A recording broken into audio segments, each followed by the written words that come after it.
Jim.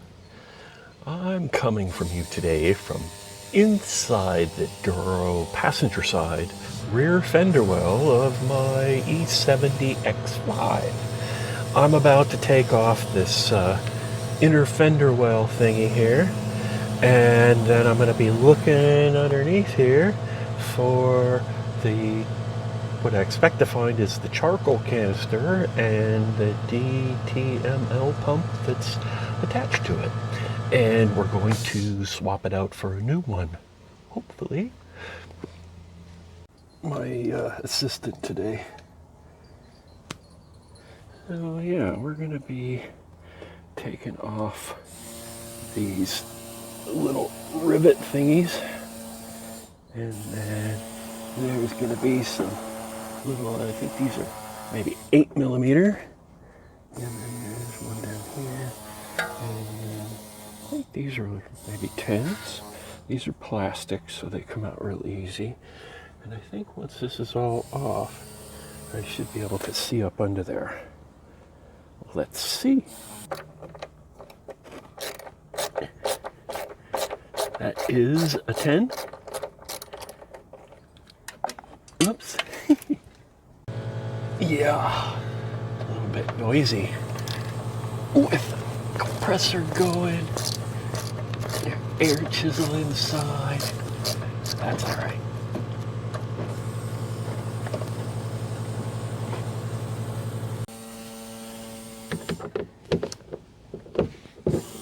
Oh, that one's not attached to anything, so you can leave this one. At least on this car, it's not attached to anything.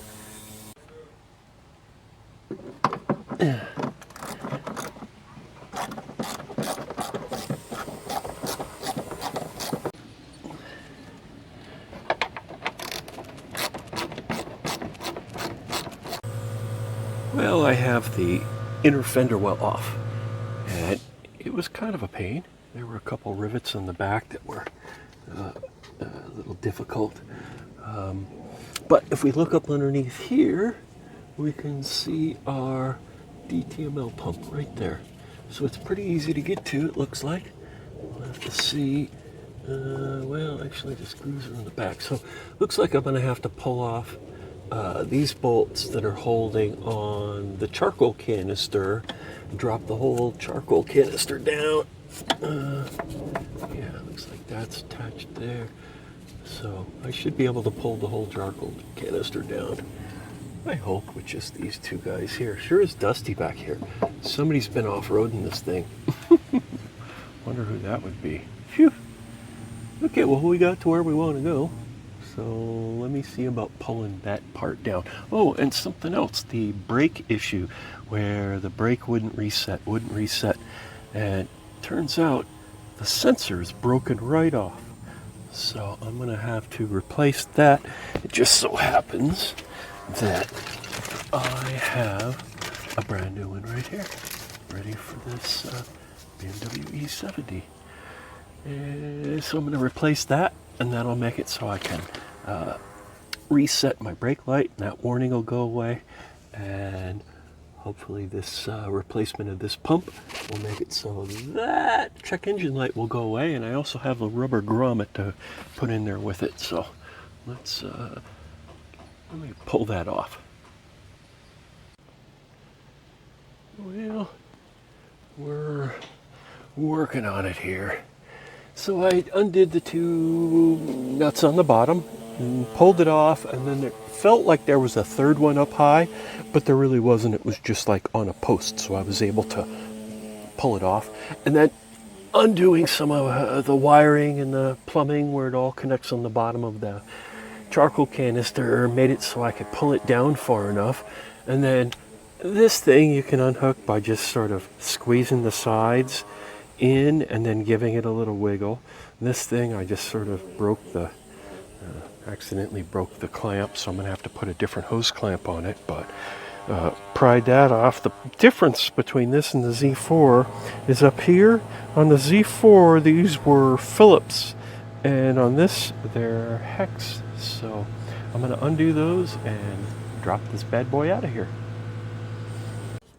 Yeah, those were not hex heads. Those were actually Torx, and they were T20s.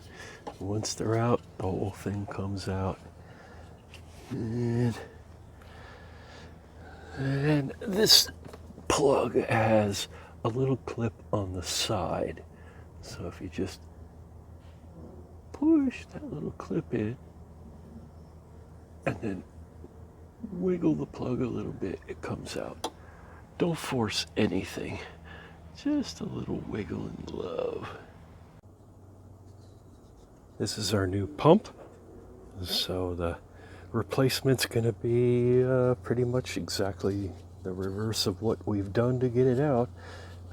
Now I have two of these that supposedly don't work, so I think in another video I'm going to take one of them apart and see if I can figure out what is it inside that fails, and see if it's repairable.